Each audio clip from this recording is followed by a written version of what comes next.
Good afternoon, everyone. Diwali is arguably one of India's most important festivals.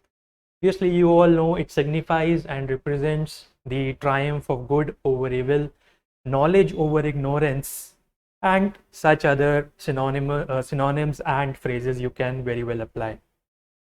Now, the interesting part of Diwali is that the term Deepavali has been derived from the Sanskrit word, and it is basically a row of deeps placed in a line. And basically, it is so widely spread now because of globalization and intermingling of cultures that over 1 billion people across all faiths and spread across the diaspora all across the world, they celebrate this festival, which is marked by greetings, charitable giving, feasts, and most importantly, fireworks, which is going to be the theme of our discussion today.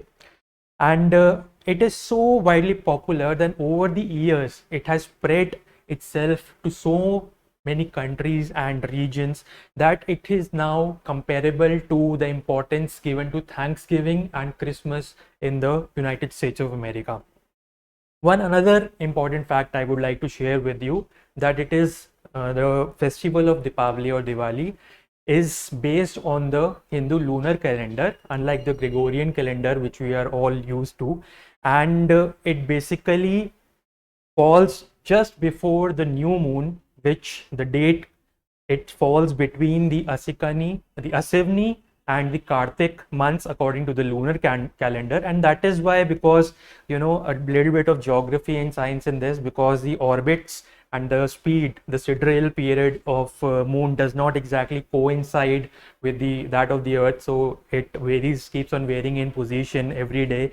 So that is why the dates, although according to the Gregorian calendar they fall somewhere in October or November, they don't have a fixed specific date.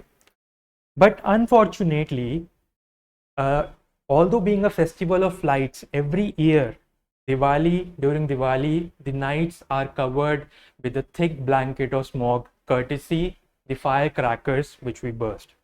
And one important term or one important phrase which has time and again recently come into picture, that is of the green crackers.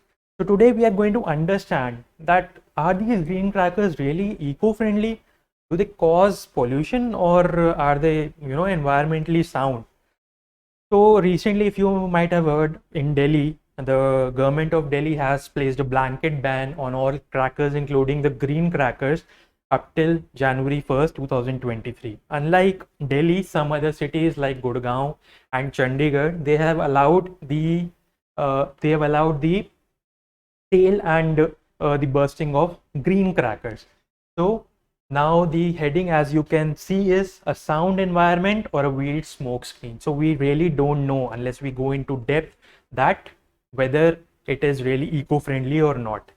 But before we get into that, before we get all serious, we should learn a little bit about Deepavali. Although I have a scientific temperament, but with that also I duly respect all religions, and it is important, although with a liberal temperament, to know about the cultures and traditions which make our country so diverse and so rich that the festivals and the cultures are recognized all across the world. So, although primarily thought of as a Hindu festival, it is also directly or indirectly inherently imprinted in other religions also, such as Sikhism, Jainism, and Buddhism. So starting with the Hinduism.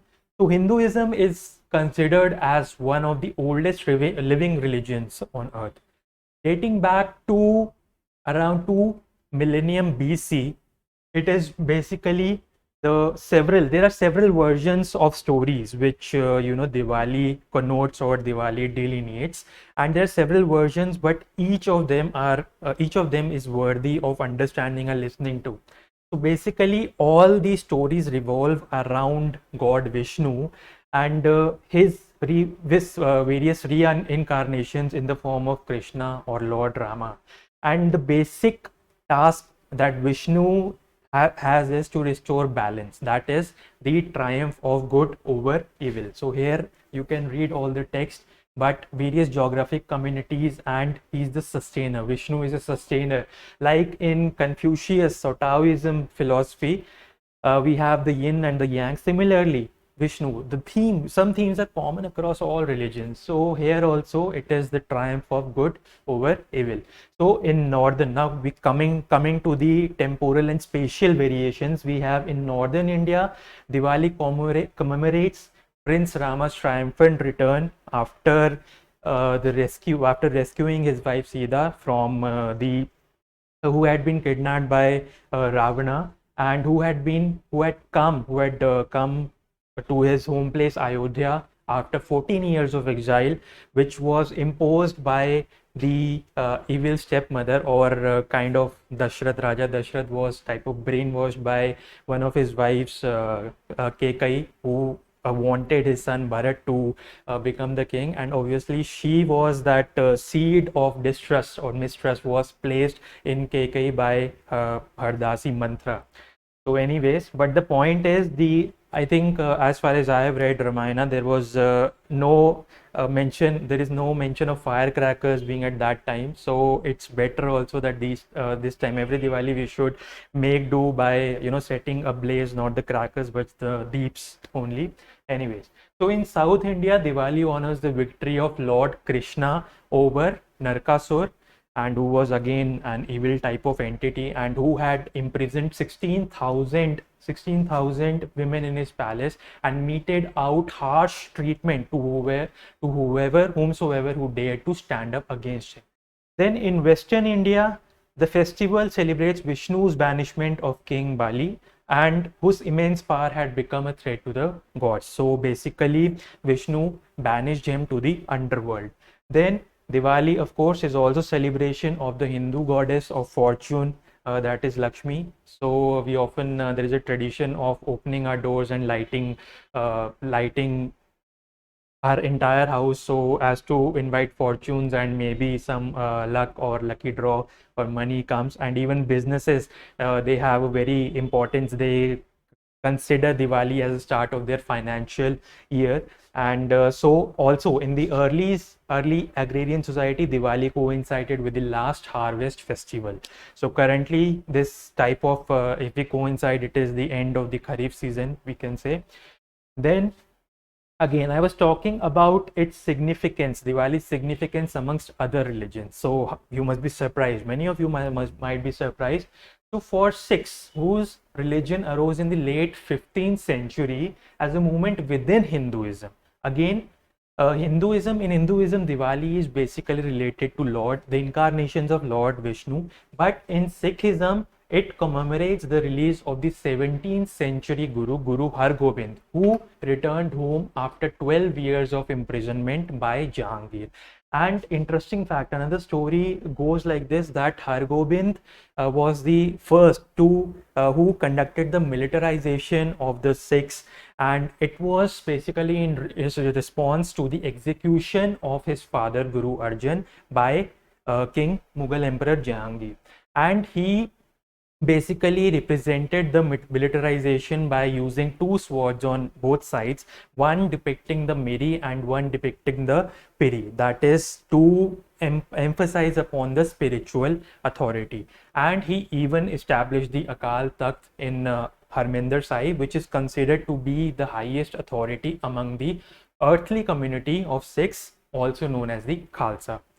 Then Jains, whose ancient religion dates back to the middle of the 1st century BC. It commemorates, or it celebrates, it shares many of the beliefs of Hinduism, but basically it is associated with the time period at which the 24th Tirthankara, or the last of the great Jain teachers, that is Lord Mahavira, reached Nirvana. Then the Buddhist, whose religion emerged in the late 6th century BC, it is related. Although, if an interesting fact is that it was kind of a reaction to Hinduism, because in Hinduism, a little bit related to caste system of today, some people were considered as lowly placed, and they were not properly treated, very harsh treatment was meted out to them. So Buddhism brought about that equality or the equal treatment, the proper treatment to people from all generations, even women also. So it is basically the Hindu emperor. It relates to the Hindu emperor Ashoka, who in the 3rd century BC converted to Buddhism after he was devastated, or he was deeply concerned, deeply afflicted by the number of casualties and the pillage and the arson that was committed in the Kalinga war. So again, now we come to the main theme, that is the green crackers. So what led to this arrangement? Now, if you might be knowing, now recently by the IQ Air and by the WHO stats, till I think last year Delhi was the most polluted city on planet Earth, but now it has been overtaken by Lahore of Pakistan. But it is closely followed by Delhi, and Delhi is followed by Dhaka, and other cities also. A lot of cities in the top 10, they belong to India as well. So like I said, that every Diwali and even days succeeding it, or subsequent days, they are covered with a thick smog, which is harmful for all. And basically it is also, you might be surprised, or by this fact that almost 12.5% of all deaths in our country take place indirectly or directly because of air pollution. And we have talked during COVID about the comorbidities. So the fact that the COVID had such a drastic or devastating impact and proved fatal to many lives, it indicates that they were already afflicted, or they were already suffering from some ailment, and air pollution is one of the important factors behind it. So basically in 2021, when the Supreme Court heard the petition of some of the people who were very concerned about the harmful effects or the ill effects of the firecrackers burned during Diwali, so that was then that was then kind of contested by the manufacturers of firecrackers, because again they have a lot of investment and it also provides employment to a huge number of people. But Supreme Court at that time, although didn't establish a blanket ban, but it said that the concerns of a few manufacturers or the bursting of firecrackers cannot be done at the behest or at the expense of the right to life that is guaranteed to the citizens. So this was you can read here. So now what exactly are green crackers? Some depth which we need to understand. These are some of the facts or information that we need to know. So first of all, they are developed by the Council for Scientific and Industrial Research and the National Environmental Engineering Research Institute, that is CSIR and NERI. Then environmentally, it is considered to be sort of an environmentally friendly solution to the air pollution problems in India, and also a step towards the efforts which we are treading as to become a leader in combating climate change. And according to some stats, the green crackers, they emit 30% less pollution as compared to traditional ones. Then as a sound level, it is also limited to 110 to 125 decibels, whereas the traditional crackers, they can go way beyond 160 decibels, which is also very harmful for the hearing. Then 70% of India's crackers are manufactured in Sivakasi, Tamil Nadu. Recently, 1 or 2 days ago, Sivakasi was also in news.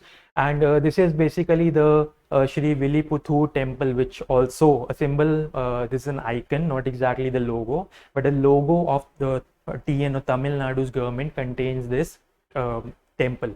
Then to differentiate green crackers from traditional ones, obviously counterfeit logo can be placed, but here also CSIR and NERI have placed special safeguards, and they have put a quick response or QR code which one can scan, and literally they can go online and be redirected to a particular site or information confirming that that particular cracker belongs to the green category. Then again, manufacturers need to sign a deal with the CSIR to make fireworks using the green cracker formulation. Then, so these pictures I have Okay, the raw materials used in these crackers are less polluting.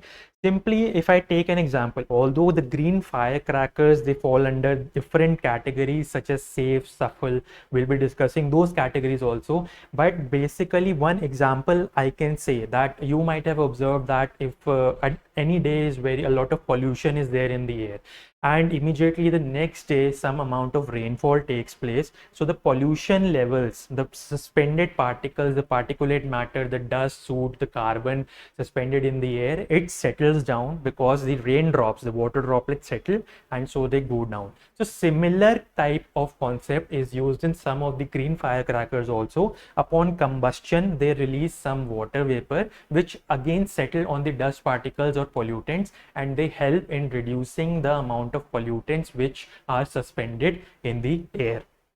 And of course, if I go into as being a chemistry and science enthusiast, the main compound which is responsible, and ironically it also produces the green color in fireworks and is mainly responsible for the massive pollution, is barium nitrate. So that element, BaNO3 twice, and that element, the aim of CSIR or the green crackers is to reduce the use or use some other component such as boron carbide, B4C. Then types of green crackers, obviously this is important from the point of view examination or general knowledge also. So such a SWAS, so safe water release. The concept is similar to what I have told you. It releases water vapor, no potassium nitrate and sulfur. Sulfur, upon it's a reducing agent, that is sulfur combines with oxygen to form sulfur dioxide, which is a very harmful pollutant for humans. Then diluents for gaseous emission, 30% less particulate matter released. You might have heard that the most dangerous category of particulate matter is the 2.5 pm. That is that corresponds to the particles which are with a diameter or size less than 2.5 microns or 2.5 into 10 raised to power minus 6 meters. Little bit of information. So then star, safe thermite cracker, again no potassium nitrate or sulfur, reduced particle matter released, and reduced sound intensity. Now just additional information again, because I like to research and all this stuff. So thermite is basically a mixture of metal compounds and metal oxides which upon reacting together, when ignited or heated, they produce a slight burst or a sound, and they give impetus or ignition to the other elements, and that heat energy is converted to light energy and such.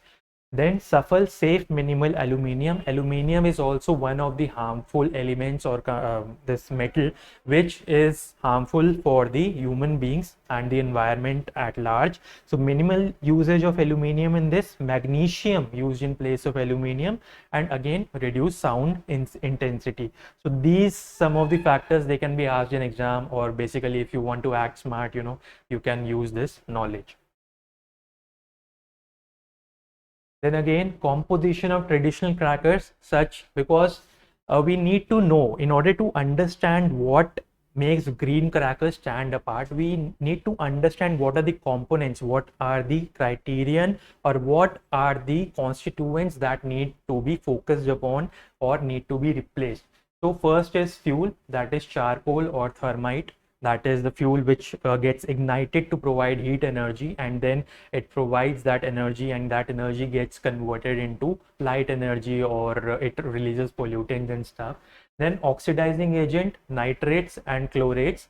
They oxidizing agent is are those agents, if I go into chemistry a little bit, which provide oxygen.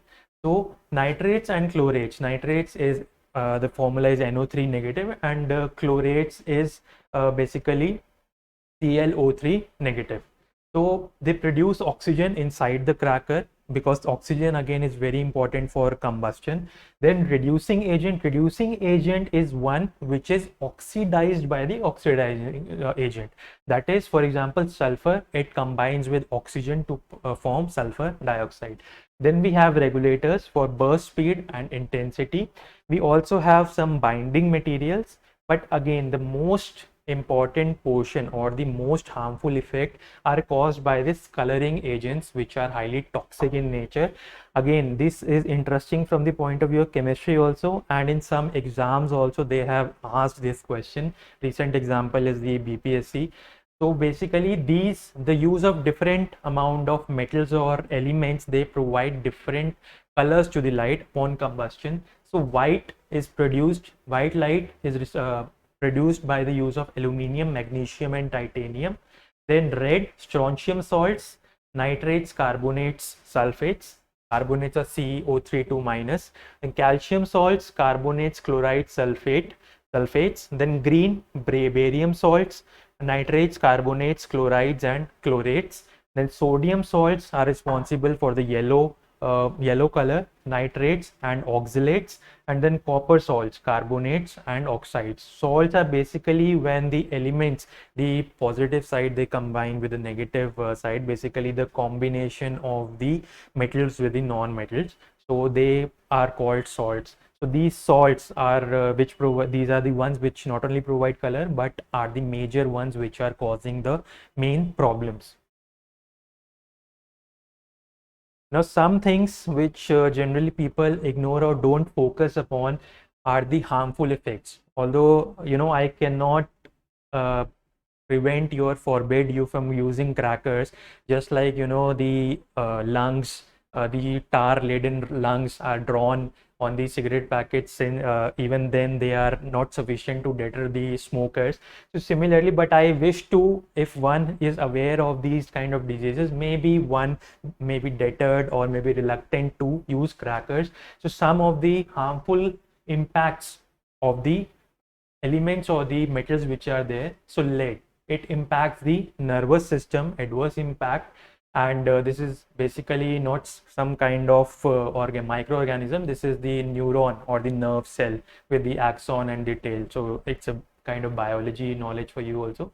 And nervous system, some nervous diseases, for example, which you might have heard, are Parkinson's disease, epilepsy. So I'm not saying that if nervous system is impacted, then you can get those kind of diseases. Your hands might start shaking due to the malfunctioning of the nervous system. Then copper, it triggers respiratory tract infection. Obviously pollution is already there.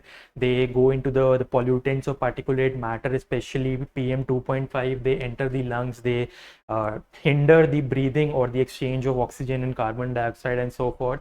And sodium causes skin issues.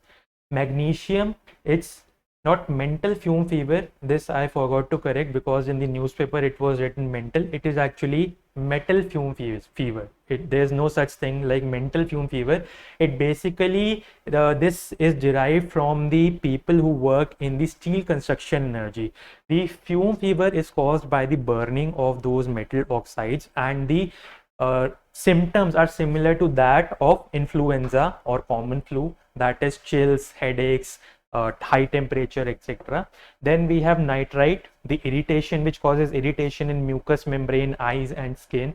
Then nitrate, mental impairment. And cadmium, it not only may cause anemia, that is the decline in the formation of RBCs or red blood corpuscles, but it can also cause kidney damage. So basically this is a nice infographic which might help you remember what are the harmful effects of the chemicals or the elements which are there in the firecrackers. So again, since we are talking about Diwali and Lord Rama and Ramayana, how can we not discuss some of the important developments which are taking place in India? And one such important development, as you can see from this map which I have specially created, are the tourist circuits or under the Swadesh Darshan scheme, which has been unveiled by the Ministry of Tourism. Recently, Swadesh Darshan 2.0 was included, which unveiled the creation of the Ambedkar circuit. So there, right now, I think 3 or 4 tourist circuits under the Swadesh Darshan scheme are operative. That is the Buddhist circuit, the Ramayana circuit, one is Northeastern circuit, but we'll stick to just the Ramayana circuit for now, for a little bit of fun. If you can see the places, are the places visible? So basically, again, we start, if I discuss the routes or the transport services are basically in collaboration with some of the organizations like IRCTC, and this Swadesh Darshan is basically a kind of initiative for people to travel to tourist destination to these destinations or places which are associated with the myths and the culture and traditions of that particular religion. So the Ramayana circuit is basically the places which are associated with Lord Ram. So here we start with Delhi, then we go to Agra, this yellow line if you follow with me. Then we have we go from Delhi to Lucknow. Then, sorry, I'm mistaken. This is the Buddhist circuit. The blue one is the Ramayana circuit. So we go from Delhi to Aligarh. Then we go to Kanpur. Then Ayodhya. Then Sitamarhi. This Janakpur in there is a city. There is a place Janakpur in Nepal, which is not visible here. Then we go to Vaishali. Then we go to Varanasi, then Chitrakoot. Again, Chitrakoot is an important place. Recently, one Ranipur Wildlife Sanctuary was also in news. That is because some of the tiger species, they are being relocated to that in Chitrakoot. One is Ranipur Wildlife Sanctuary, because the river linking between Betwa and Kane will result in the flooding or the submergence of significant part of the Panna Wildlife Sanctuary. Then we go to Nasik, then we go to Hampi, then we go to Rameshwaram. It is not visible, but it is duly associated with Lord Ram. Then we go to Kanchipuram, we go to Bhadrachalam in Telangana, and finally we go to Delhi. This yellow line you can also see, that pertains to the Buddhist circuit, since we are also relating Diwali with, it has significance in the Buddhist religion as well. So there is Agra, then Varanasi, Bodh Gaya, Rajgir, Vaishali, Kushinagar, Lumbini, Shravasti, Lucknow. So all these Buddhists are conformed to the cohere to the Buddhist places, and they are very significant from the point of the travels of Gautam Buddha. So coming back now, again a link I keep on formulating or connecting, because it's my style of dissipating knowledge. So we have studied different aspects or different portions, different regions of the subjects. We have studied about history, we have studied about tourism, we have studied about geography and various, and again international relations, because in SCOs, the Shanghai Cooperation Organization, where PM Modi in September attended at Vostok in Russia, and there it was the statement that this is not an era of war. It was misinterpreted or taken advantage of by the West to say that PM Modi has taken a stand against Russia, but that is not the case. Actually, India will always consider Russia as one of his dear friends. Basically, some important facts, because India is considering many of its heritage cities or heritage places as one of the important signifiers or the places which will give importance to India. It will place India on a pedestal as far as Shanghai Cooperation Organization is concerned. So some again interesting facts. Basically, it was held in Samarkand in Uzbekistan, and the capital of Uzbekistan, we all know Tashkent. Tashkent was the famous place where the Tashkent Agreement was held. Then some Mughal emperors were also related with Uzbekistan. Some ancient cities like Bukhara, Samarkand, Fargana Valley were associated with Timur and even Mughal Emperor Babur also. So this color combination is not just for fun purposes. If you see the key, these basically the countries with the blue shade, not all the same blue, but the blue shade, they are the member states. So if you observe carefully, this blue, first of all, this is Russia. Then this is also part of Russia, you must be knowing, Kaliningrad. Then this is Kazakhstan. Of course, China is there. Then we have Uzbekistan. Then we have Tajikistan. We have Kyrgyzstan. India and Pakistan were the latest members, and Iran is also in talks of becoming one of the newest members of SCO. Currently, it is an observer state. So, observer states are in shades of green. So, this is Mongolia, this is Afghanistan, Iran. Then we have Belarus, which is obviously one of the culprits assisting Russia in Ukraine invasion. Then with the red or the pinkish shade, we have the dialogue partners, that is Turkey. Then we have Azerbaijan, we have Armenia. These two countries are also at conflict at because of some territory dispute. Then we have Nepal, we have Cambodia. So sometimes in questions, or sometimes knowledge wise, you need to know these facts.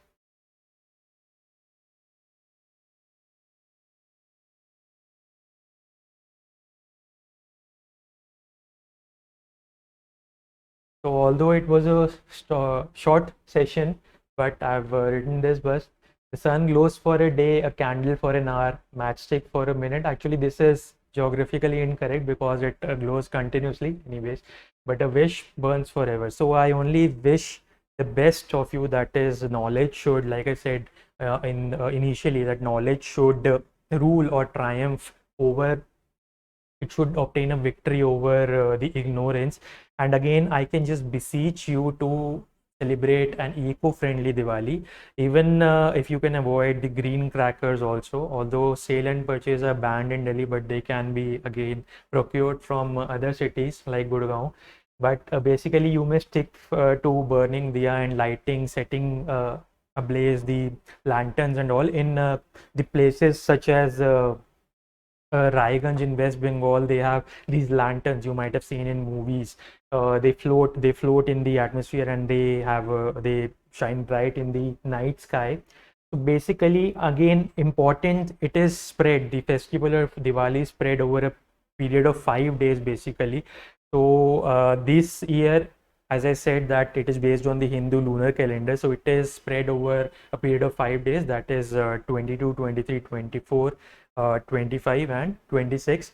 So 22nd is the first day, just to share some knowledge, that it is basically we worship, or we conduct prayers to worship goddess Lakshmi, and we clean the house so that it is prepared for the second day. On the second day, we celebrate by creating rangolis and nice patterns with rice powder, with different colors and drawings. Then third is the most important day, that is the 24th October this year. That will be the main festival of Diwali, where different people will have feasts, and most importantly burn crackers, and gatherings will be there.